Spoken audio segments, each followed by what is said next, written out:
Selamat pagi anak-anak. Semoga kabar baik menyertai anak-anak ibu. Ibu berharap kita tetap serius belajar melalui video ini. Jadi videonya tolong disimak dengan baik-baik ya. Jangan lupa siapkan catatannya. Topik belajar kita hari ini adalah kehidupan manusia zaman praaksara di Indonesia, kehidupan manusia di masa Hindu-Buddha, dan kehidupan manusia pada masa masuknya agama Islam di Indonesia. Sebelum masuk topik belajar, mau mengajak anak-anak ibu berimajinasi atau berkhayal. Bagaimana ya kehidupan manusia di masa lampau? Tidak ada handphone, tidak ada internet, TV, tidak ada kendaraan bermotor, tidak ada supermarket atau mall, bahkan juga tidak ada listrik, dan masih banyak hal lainnya yang belum ada. Saat ini bisa kita nikmati di kehidupan kita. Bagaimana ya kehidupan mereka tanpa semua itu? Pelajaran ini menjadi menarik untuk kita mulai ya. Beberapa fakta sederhana kehidupan manusia. Pertama, bumi menjadi tempat tinggal manusia. Bumi terdiri dari daratan dan lautan, di mana luas lautan lebih luas daripada daratan. 2. Bumi terdiri dari banyak negara. Pada awal kehidupan, manusia belum mengenal negara. Seiring dengan perkembangan peradaban manusia, tiap-tiap wilayah menjadi negara. 3. Setiap negara memiliki peradaban manusia yang berbeda-beda. Hal ini pasti dan menjadi keunikan masing-masing negara. Mungkin beberapa murid ibu pernah bertanya, mengapa kita orang Indonesia memiliki kulit hitam atau sawo matang? 4. Bagaimana kehidupan masa lampau atau pada zaman dahulu di bumi? Jika kita pelajari kehidupan manusia pada masa lampau di dunia terlalu luas. Nah, pada saat ini yang kita pelajari kehidupan manusia di negara kita Indonesia. Bagaimana kehidupan atau peradaban manusia di Indonesia? Bagaimana mengetahui kehidupan manusia Indonesia dari waktu ke waktu? Bagaimana kehidupan manusia lampau atau pada zaman dahulu di Indonesia? Pada masa sekarang, kita dikenal sebagai manusia modern, hidup dengan berbagai fasilitas canggih. Pada masa lalu, beberapa peneliti menyebutnya manusia purba dengan kehidupan primitif atau sangat sederhana. Penemuan fosil dan artefak di Indonesia menjelaskan tentang manusia purba yang pernah ada di Indonesia. Nah, apa itu fosil? Apa itu artefak? Catat di catatanmu dan coba cari tahu dan apa perbedaannya. Fosil dan artefak apa saja yang pernah ditemukan di Indonesia? Beberapa peneliti ilmuwan lewat risetnya menyatakan bahwa ribuan tahun, bahkan mungkin ratusan ribu tahun yang lalu, kehidupan manusia dikenal dengan zaman praaksara. Apa itu zaman praaksara? Secara etimologis, kata praaksara terdiri dari kata pra dan kata aksara. Pra berarti sebelum, Aksara berarti tulisan. Selain itu, ada juga yang menyebutnya masa Nirleka.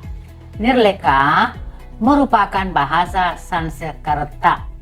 Nir berarti belum. Leka berarti tulisan atau dokumen.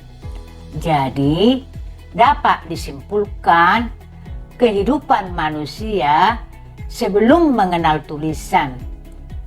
Coba bayangkan bagaimana kehidupan mereka yang belum mengenal tulisan. Sejarah dan praaksara sama-sama berbicara peristiwa kejadian yang telah berlangsung di masa lalu. Tapi sejarah dan praaksara memiliki perbedaan. Apa ya perbedaannya? Catat di catatannya ya, dan cari tahu apa perbedaannya. Kita lanjut nak. Pada bagian ini ibu akan menampilkan periodisasi masa praaksara. Pertama, berdasarkan bukti geologis. Apa yang dimaksud geologis? Geo yang berarti bumi, logos yang berarti ilmu atau sains.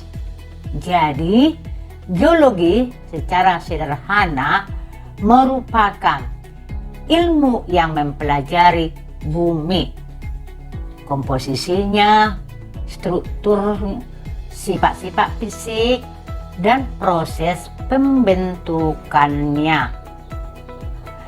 Berdasarkan bukti geologis, masa praaksara dikelompokkan menjadi 4 zaman. 1. Zaman Arkaikum. 2. Zaman Paleozoikum. 3. Zaman Mesozoikum.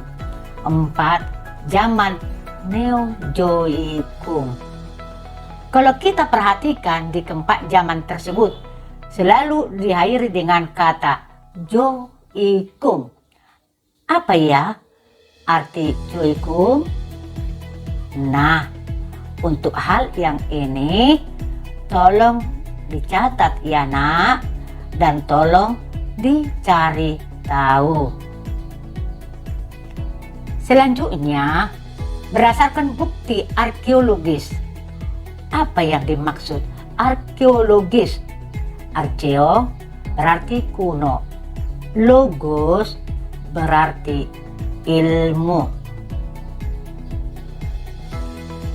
Jadi, arkeologi merupakan ilmu yang mempelajari kebudayaan manusia masa lalu melalui kajian sistematis atas data benda-benda yang ditinggalkan.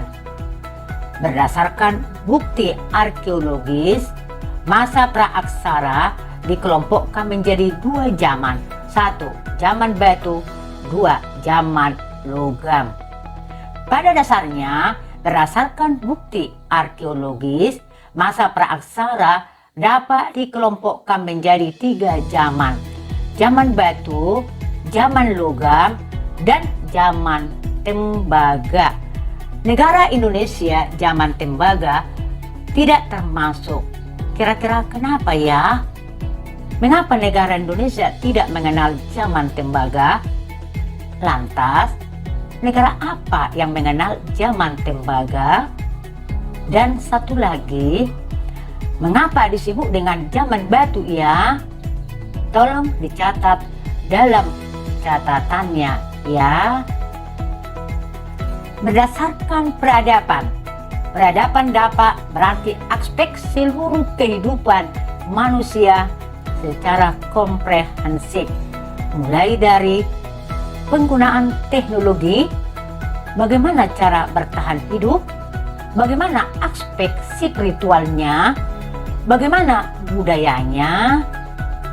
Berdasarkan peradabannya, masa praaksara dapat dikelompokkan menjadi 4 kelompok. 1. Masa berburu. 2. Masa mengumpulkan makanan. 3. Masa bercocok tanam. 4. Masa perundagian. Kata perundagian cukup asing kita dengar. Apa yang dimaksud perundagian? Dan bagaimana kehidupan di masa perundagian? Tolong dicatat dan dicari tahu, ya nak. Mungkin anak-anak ibu pernah menonton video, film, atau membaca buku tentang manusia yang menggunakan batu untuk membuat api. Api merupakan salah satu penemuan manusia purba pada masa praaksara yang kita gunakan sampai saat ini. Bedanya, kalau zaman dulu pakai batu, zaman sekarang pakai korek, berbagai jenis kompor dan lainnya. Dari cerita tersebut muncul pertanyaan, penemuan apa lagi yang ditemukan manusia purba pada zaman praaksara yang penemuannya masih kita gunakan di kehidupan sekarang? Untuk pembahasan kehidupan manusia masa praaksara di Indonesia sampai di sini. Untuk materi kehidupan manusia masa Hindu Buddha akan dilanjutkan di video selanjutnya. Jangan lupa mengerjakan tugas atau kuis dan pelajaran hari ini ya. Terima kasih.